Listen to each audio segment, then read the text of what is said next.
I wholeheartedly thank everyone for setting aside a few hours of your precious time to be here tonight. I know some of you have some special time tonight and they set aside, they cancel it because they want to be here with me. I really appreciate it. That whoever did that, thank you. Because I know these two people want to be tonight with me. Needless to say, this event will forever be preserved to my heart and soul as one of the fondest memories of my life. I'm going to take a statement from a Greek philosopher. He once said, retirement is simply the period in your life when you sit back and give advice to others, even though you never followed your entire career. I don't know who said it, but it was a Greek philosopher. My husband of 41 years, and I have been very blessed to be here in this country. It certainly feels like yesterday when in 1977 we came from Venezuela to Findlay, Ohio, a really small, teeny, beautiful town where we studied English and a scholarship program sponsored by the Venezuelan government. 1 year later, we came to the Elm City to pursue our education at UNH. I was blessed to earn a degree in psychology, and 2 years later, I received my master's degree in industrial and organizational psychology in that same school. After I graduated, I found a job at the Department of Mental Retardation, DMR, which is now Department of Developmental Services, which is DDS, and most of you know DDS, very famous, very familiar to us, for almost 18 months. I must confess that these were the saddest moments I have experienced in my entire professional career. I used to come back home crying endlessly after assisting so many vulnerable and helpless patients who do not have the privilege to walk, to talk, or assist themselves. That had a huge impact on me. My husband began to be very concerned about this situation. Witnesses in disbelief how I routinely came back home in tears, sadness, and depressed. 6 agonizing months passed. Then, one day, I received a letter from CMAC. It was through the paper. By that time, 30-something years ago, it was through the paper. We do the paper that we need mental health workers, nurses, and everything. And I received a letter from CMAC informing me that I have an interview for the mental health worker position. When I read this, I just said, this might be a mistake or mixed up, I thought. I asked my husband, did you know anything about this letter?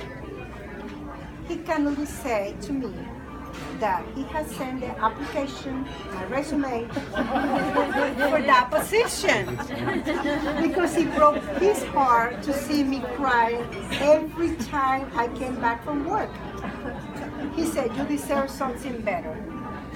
So that's why I'm here at CMAC for 31 years. And I said, oh my God, it meant to be. So I said, oh, it breaks my heart, really. So that's why I'm here in CMHC. So, well, in January 1982, I started at CMHC inpatient unit on the 5th floor. Now it was 20 beds at that time. So now it's a transitional floor. So I work a lot on the 4th floor, by the way. And I have a few people on the 4th floor, which I really appreciate it. You guys came in, really. Thank you for coming. On July 10, 1994, I transferred to the Hispanic Clinic. It's been an amazing journey that lasted more than 3 decades. To be exact, 31 years 8 months, 18 days, and 45 seconds. Close to that. Of course, I would not be tonight without my husband's help. You want to stand back and say hello to everybody? For people who don't know you. You know me. He's my everything. He's my friend. He's my husband. He's my co-worker. He's my everything. So, Your manager.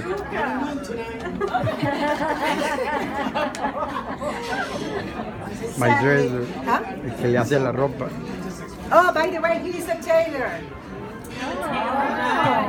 He's a cook. He's a good cook. He's everything. Sadly, Yeah, he made my suit. I can see that last stop of that journey approaching. It's time. Wait a minute. I can see last stop of that journey approaching. It's time to pack my belongings and pass the torch to the new health professionals with bright minds and new ideas to climb aboard and work with a whole array of individuals. ¿No se oye? Y es que hay mucho bulla Necesito un aquí. microphone. Dale, no, para arriba, ancha arriba. A whole array of individuals with psychiatric problems and complicated lives. I'm confident that for these fine professionals, it will be a life-changing and culturally diverse working experience. It has been for me and worth every second. I want to mention that these new 3 people that came to the clinic, they are so wonderful. You guys really, we need like a young people, new faces and everything. So you guys really had an amazing job. I'm very proud of you guys. They are so young. Some patients have told me they're going to see my clinician. They look like me. They're too young. They don't know. They don't have experience. And I say, no, they are very professional. Honestly, I have the best of both worlds. First, I'll be forever very grateful to the CMAC. With its support, I successfully obtained my master's degree in social work at Southern Connecticut State University. Second, I'm honored to have been an intrinsic part of the CMAC family for so many years. I'm delightful to have shared special moments with the finest, kindest, and the most supportive colleagues that anyone can envision. In time of joy, we laughed. In time of sorrow, we cried. In time of need, we shared. And we stood together in time of misfortunes. I just want to mention that the time my husband, some people don't know, but he got a liver transplant. But that time, it was very hard for me. The clinic was with me. For some of you that you don't know that I have history of breast cancer twice, the clinic was with me. And always, I'm really very appreciative that you guys stayed with me during those difficult and sad times of my life. Equally important are my former human behavior professor at Southern Connecticut State University. Hector, you help me. What's the name of the professor? She died.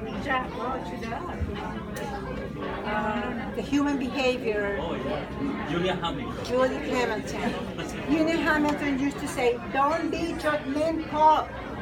Every time she ended her classes, she said, remember that word, don't be judgmental, okay? So I just mentioned that because those words kept on me when I started working in the Hispanic clinic, because when I worked there, when I started seeing patients, and inpatient we don't see, we're not so intimate, like one-to-one.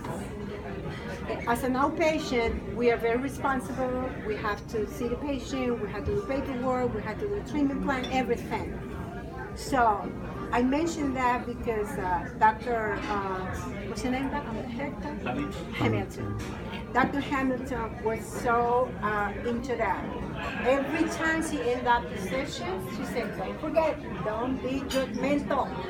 And I had to mention that because that, I keep that word all the time with me. This holds true when meeting a patient for the first time and getting to know him or her better. Okay, I'm going to mention another Greek philosopher that used to say, retirement is the only time when you have a little without having a job. You can have a life without having a job. I think that's interesting. So I just want to share some of the things that I had in my life when I go to work at a Hispanic clinic. One of the things that I'm going to miss definitely is getting up in the morning at 6 o'clock and be at work at 8:55 sharp at the Hispanic clinic. Right, Hector?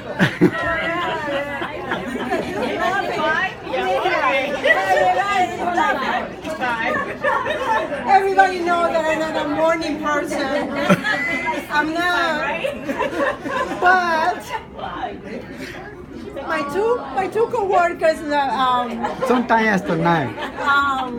what's the name? Marixa and Maria Jose know that I'm always there, right? Oh, yes, you are. Before you guys. Yes, every day. All the time.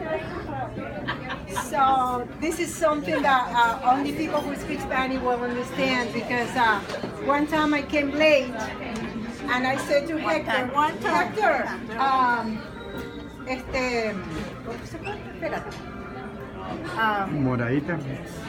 estás, no, he sees me, and I was drinking, dressing with like a purple dress. It's called morado. And he says to me, Ligia, estás de moradita. He meant to be, I'm dressing like a purple dress. And I said, yes, Hector, I'm de morado. Yeah, I'm late. But, I'm always late. But anyway, always that. I'm de moradita. He said, Ligia, ¿estás de moradita hoy? Yes, I'm late. So anyway, Pero that's one thing that I'm gonna despacito, miss. despacito. What? Despacito la canción. Sí. So, by 8:55, right, Hector? 8:55, sharp. For that reason, we gave you a watch. I did it. Too late, 33 years later. But anyway, I stay late, 6, 7 o'clock, so I'm rationalizing. Say whatever you want. You leave it. Okay, unfortunately, I'm really missing Dr. Phillips. I'm gonna miss my dear, I call him adoptive father, Dr. Phillips, whom I truly admire and respect. We both did learn a lot from our weekly Spanglish classes. I know he's gonna miss this fun part of learning language. So I teach him Spanish, he teaches me expression in English, colloquial way to say expression in English. I share with him a colloquial way in Spanish, so unfortunately he's not here today. His wife has a big time surgery, so he can't be here with us. But I'm gonna miss him dearly. We've been together for 20 years. So he's been my medical backup for 20 years. So I'm gonna miss him a lot. So another thing that I'm gonna mention that I was not prepared to telling my patient that I was retiring. Most of them openly cried. Some other take it with a grain of salt. But I was surprised that some of the patients that really, I didn't expect from them that they're gonna be so sad. But being with them almost 20 years, some of them, not all of them, it was hard for me, really. Always,